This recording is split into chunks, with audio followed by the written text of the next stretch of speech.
Hardly any government across the world will have Chief Innovation Officer. We actually launched National Innovation and Startup Policy aimed at faculty and students and faculty members to show their innovations. So we said that let's bring industry professionals to colleges for teaching. Every day, 1 or 2 faculty development programs are going around somewhere across this country, and we are funding them.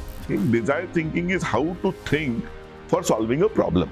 We are pushing aggressive trainings in design thinking. Creativity needs to happen at schools. I'm Shubhendu Parth, editor of Voice&Data, and a very warm welcome to all of you to this edition of Dataquest Dialogue. Today, we are honored to have a distinguished guest with us, Dr. Abhay Jere, Vice Chairman of All India Council for Technical Education, AICTE, and the Chief Innovation Officer at the Ministry of Human Resource Development, MHRD, Government of India. His role places him at the forefront of driving innovation and transformative initiatives in India's education landscape. Dr. Jere's impressive career includes notable positions such as Chief Scientist and Head of R&D at Persistent Systems Limited, where he contributed significantly to the life sciences and technology advancement. His current role involves championing initiatives that foster innovation within higher education institutions across the country. Under his leadership, MHRD has launched several landmark initiatives, including the Smart India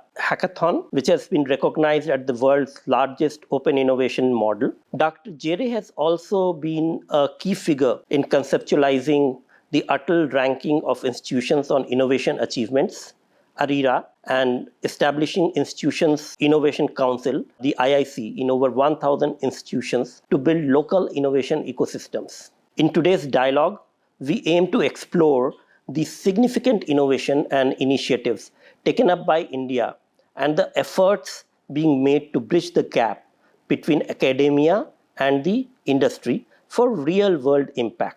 We would also like to explore how emerging technologies like AI, IoT, machine learning, blockchain are being integrated into technical education. Let us also find out the measures AICTE is taking to keep educational curricula relevant and amidst the rapid technological advancements. We are thrilled to have Dr. Jere share his insight and experiences with us. His vision and initiatives are shaping the future of education in India, and we look forward to a thought-provoking conversation. Dr. Jere, thank you for joining us today. First, I would really like to thank Dataquest for giving me this opportunity, for giving me this platform to share what we are doing. As the Chief Innovation Officer at the Ministry of Human Resource Development, what key initiatives have you spearheaded to foster innovation within India's education system, particularly in technical education? I am currently wearing 2 hats. One is Chief Innovation Officer for Ministry of Education, and I'm also Vice Chairman for All India Council for Technical Education. To be honest, Vice Chairman is my primary role, but before joining as Vice Chairman, I was full-time Chief Innovation Officer. So if you really look at, hardly any government across the world will have Chief Innovation Officer, but India has Chief Innovation Officer at Ministry of Education, especially to look at educational ecosystem. Through this innovation ecosystem, through this innovation cell which we have, we are working closely with our higher education institutions as well as with our schools to actually give a sustainable push to ecosystem which will help foster culture of innovation and entrepreneurship in our higher educational institutions. When we are looking at, your question was what new initiatives or what different kind of initiatives which we have taken. We have taken multiple initiatives. We have taken those initiatives on 3 or 4 major pillars or major dimensions. One is the policy dimension. So what we have got new policies in place. For example, 4 years back, we actually launched National Innovation and Startup Policy aimed at faculty and students, because there was no clear-cut directions for faculties and students that if they want to do innovation, if they want to do entrepreneurship, what incentivization can be done or what they will get out of it. There was no clarity on revenue sharing model. There was no clarity on equity sharing model. There was no clarity on IP sharing model. So we got all that clarity so that now faculties and students will be unshackled to actually push for innovation and entrepreneurship, because we genuinely believe that now our academicians should pursue Lakshmi and Saraswati simultaneously. So from that perspective, we are working, and all our schemes that culture gets a big push within our education. So that one is the policy pillar. The second one is more of hand-holding. Large number of hand-holding has to be done because people talk about innovation and entrepreneurship, but if you really ask many of these people in private, approach towards all these aspects was a bit hodgepodge kind of a thing. So we said that we will come up with some kind of ready reckoner and we will handhold you, we will guide you maybe on monthly basis if possible, so that you know what to do. And we tried internally ensuring that if the institutions just follow what we tell them, then we will ensure that a sustainable ecosystem will get established. So that was the second. So from that perspective, we actually did something called as IICs, Institutional Innovation Councils. And now we have IICs in more than 13,000 institutions across the country. We are driving them, we are supporting them, we are guiding them what needs to be done. If they come across good student ideas or good faculty ideas, how they can handhold them, how they can support them in different TRL levels, TRL's technology readiness levels, and how they can be incubated, how a startup could be registered, and so on and so forth. So this is the second pillar which we are working. Again, there are multiple programs, the second pillar. The third pillar is creating more and more platforms for students and faculty members to show their innovations, to showcase their ideas. So we do a lot of hackathons, a lot of grand challenges, and those kind of things. And finally, the fourth pillar is creating different kind of courses, which can actually give a very, very systematic push again.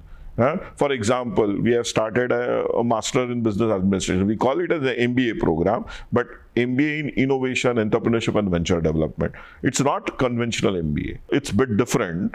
It's not a classroom-based MBA. It's an incubator-based MBA. The classroom component is only 30%. So we have multiple such initiatives and we can talk about them in due course of time.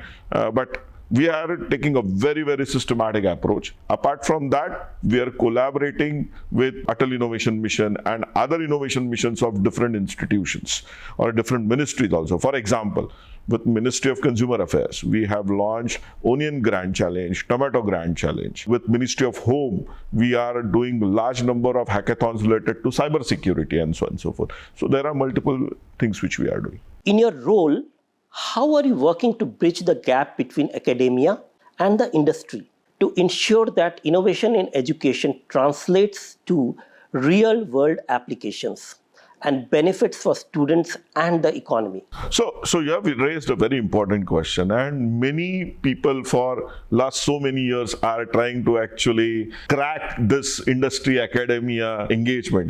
People talk about it, but when you really look at what happens on ground, these interactions are not as comprehensive as they should be. So we have taken some major initiatives again in this regard to push for industry academia interaction. Because on one side, students are complaining that they're not getting jobs. On the other side, industry is saying that we have so many jobs, but we are not getting right kind of individuals. Some surveys talk about employability related of the students is not as great as what they want. So what we realize is that on one side, there are people who want them to hire, but there on the other side, the quality is not as great as industry desires. And that can be only done if we push for industry academia collaboration in big way. We have to engage industry into academic. We are again doing multiple programs for that. And one of the program where we felt that could be very well facilitated, apart from doing joint programs, joint research programs, or actually joint degree programs, because for example, now we are encouraging large number of colleges or institutions to collaborate directly with an industry and propose a graduation program or a post-graduation program, complete course. So the course curriculum gets developed, For example, yesterday we were talking to TCS, and now TCS has collaborated with around 87 institutions across the country, and they actually run their different program. For example, in Pune, COEP and Persistent Systems, they have joined hands and they are doing MTech program for persistent system people also. So what we are trying to do is that when industry gets involved in designing the program, very, very specific designing of the program, not just be a part of board of studies or anything, but actually puts its skin into the game, then we believe that interaction becomes much more solid and fruitful. One. Second, we are promoting professors of practice. Means what? Now we are allowing industry professionals to actually come to college and teach, for a semester of couple of semesters. And we are counting those teachers as part of cadre ratio, as part of our regular academic, and we are treating them in par with professors, So that is the reason UGC came up with this label, Professor of Practice. But AICTE went one step ahead, where now we are promoting younger guys, means young professionals who have 7 years experience, 8 years experience in industry, to become assistant professor of practice and even associate professor of practice. Because for many of the emerging areas where the problem is, like IoT, data science, don't get person who has 15 years or 20 years of experience, So we said, and this is where the real requirement is also. So we said that let's bring industry professionals to colleges for teaching. That is also is giving a good push. But there is another way where we are also pushing for industry academia collaboration, where we are saying now industry working professionals can come back to school, for actually reskilling and upskilling, as per the need. For example, if you really look at our last year's announcement, we have approved more than 400 institutions where these institutions will hold courses only for working professionals. So if you have an ITI degree, you can do diploma as a working professional, and or if you have a diploma, you can do graduation as working professional. If you have graduation, then you can do MTech as working professional.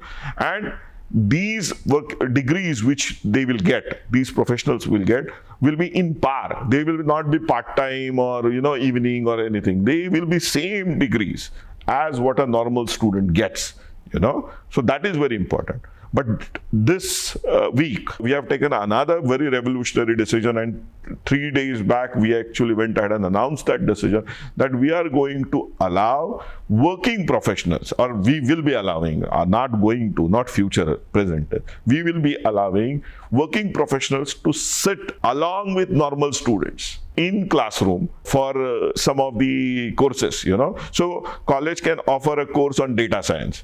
And if they also have a BTech in data science, artificial intelligence. But when you look at BTech, there are other components of the mathematics is involved, first year physics is involved, many other workshops and those kind of things is involved. You don't require those kind of courses. But if you have so students or working professionals can come and sit along with normal students for maybe 1 semester or 2 semesters, maybe in third year or a final year, that and actually take certificates. So that also we are promising. So that will help in two-way learning, bidirectional learning.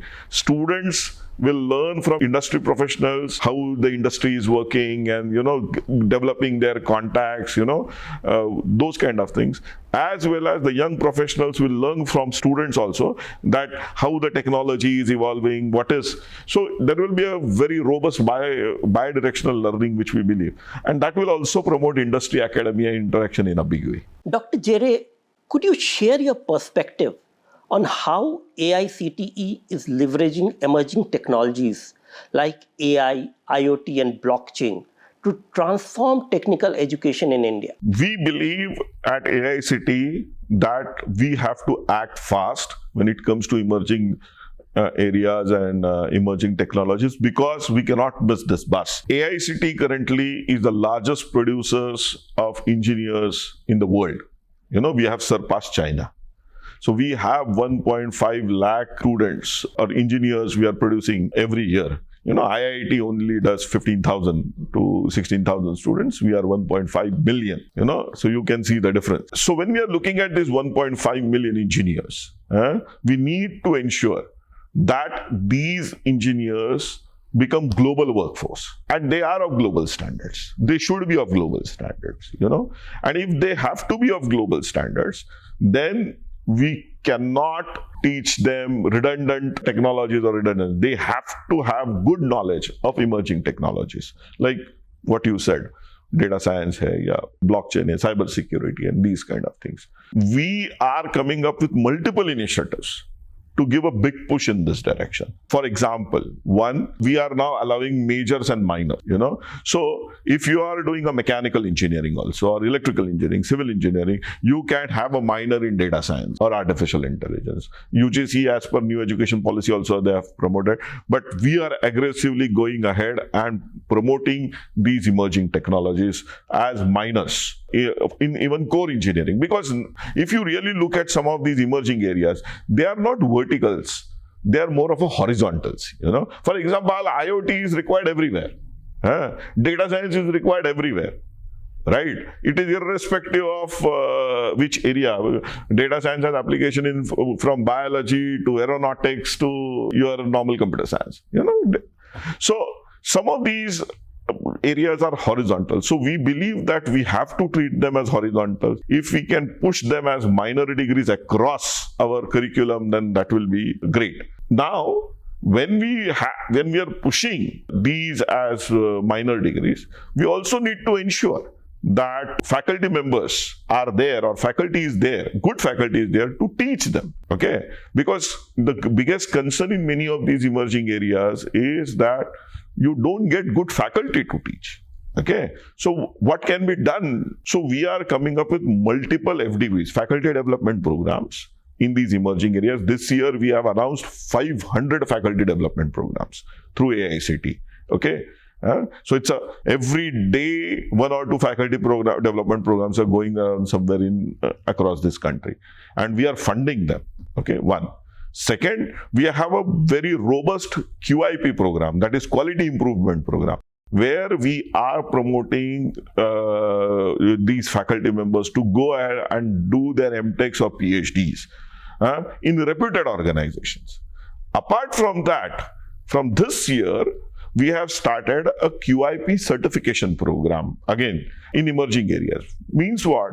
That there are a large number of colleges in India who are reducing their number of seats in core engineering because students are not going. And because there is a reduction in number of core engineering seats, large number of faculties are worried in these areas, in core engineering, that they will get laid off. They may lose their job, but they are very good and they have a good experience also. So we said that we will train you for 6 months in India's most premier institutions like IITs and NITs in emerging areas. And then we will allow you to teach in emerging areas, So we are organizing a lot of conferences also, funding conferences for pushing emerging areas. Apart from them, hackathons. Smart India Hackathon is now India's biggest hackathon, and we are actually pushing students to come up with innovation. And when we look at majority of the innovations these students are, it's all emerging technologies. With the rapid pace of technological advancement, how is AICTE ensuring that the curricula for technical education remains relevant and aligned with the current industry needs? Could you provide some examples of recent update for us? Yeah, again, a very important question which you have asked. Okay. So, as I said earlier, AICTE is very sensitive toward ensuring that our students learn latest of the technologies. वो 1857 का अभी सीखना बंद होना चाहिए, A year back, we actually revised all our committees, and we have constituted committees for giving model curriculum.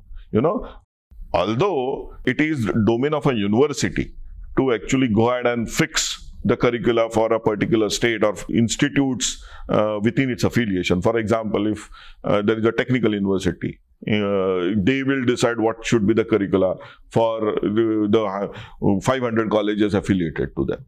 But what we still do from here is we issue a model curriculum, because that acts actually as a guideline for some of these technical universities on what kind of topics they should include.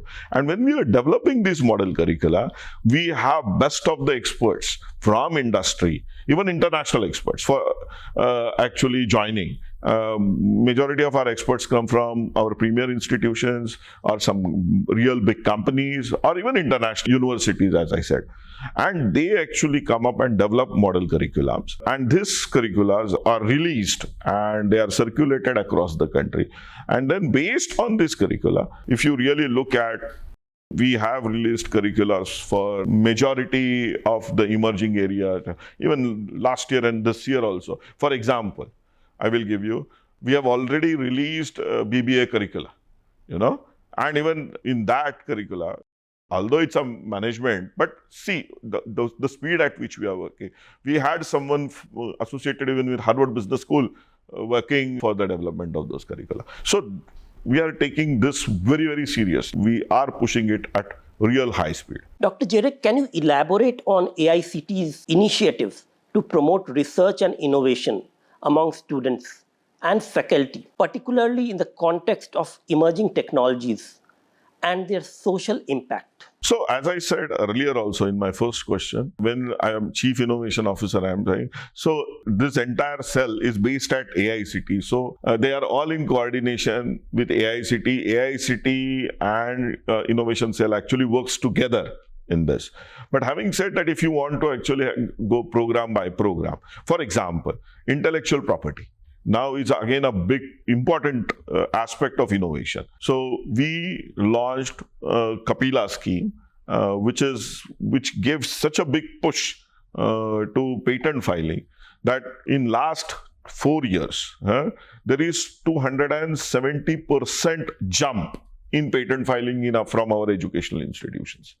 It's something very huge. 2,000, 3,000 patents used to get filed from our education. Now it is 26,000, 27,000.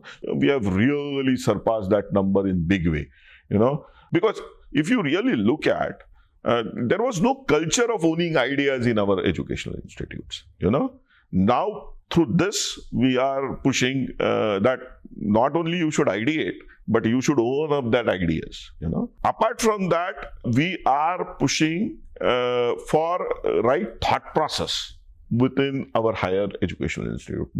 And when I say that, means what?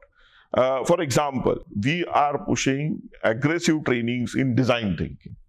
So many people may understand what design thinking is, but many people may not know. For the viewers who don't know design thinking is how to think for solving a problem. Aggressively telling faculty members and students, do design thinking. And few lakh students have actually done now courses on design thinking. Apart from that, we have a very innovative program called as Innovation Ambassador, where we are training faculty members on 4 or 5 very critical modules where we give push to innovation and entrepreneurship. For example, again, one module is design thinking. Then the second module is how to handhold an idea.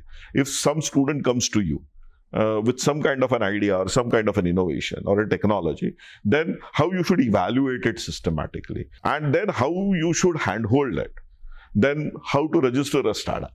Then if you have to go for some kind of funding, how you should approach that. So these kind of modules, we are by training teachers through these modules. Also, now we have started working in schools. Okay. So we have now established around 10,000 school innovation councils. As you know, creativity needs to happen at schools. We have to give that push in school. Because if you promote rote learning in school, and then suddenly once the student is in higher education system, and if you tell that student now you think creatively and you innovate, it's not going to be possible. It's going to be very difficult for him, right? So we need to push creativity within our schools. So along with Atal Innovation Mission, we are working very closely. But apart from that, we are doing a lot of initiatives. As AICTE, although we regulate higher education, but we believe the feed which is going to be there is going to come from schools. And so we need to work with schools.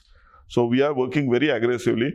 And because of this, we actually collaborated with IIT Mumbai or IIT Bombay. We actually designed design thinking elective for schools. So now, from last year, 1,500 CBSE schools have actually started design thinking as an elective from 6th standard. And we have released books from 6th standard to 12th standard. India is the first country to actually have design thinking in schools. So we are doing multiple initiatives. Maybe media is not interested in that, and people like Dataquest will be help us in taking some of these initiatives forward. Because you are also a technology highlighting company. So, and that's the reason when you asked for an interview, I was more than happy to actually accommodate it. Thank you, Dr. Jere, for joining us today at the Dataquest Dialogue. Yeah, thank you very much. It was really interesting and invigorating insight that from you, and we are really thrilled to understand how AICTE and the Ministry of HRD is focusing on making technology, integrating it in the educational curricula to drive India's development and growth and making India truly super knowledge power. Thank you for joining us today.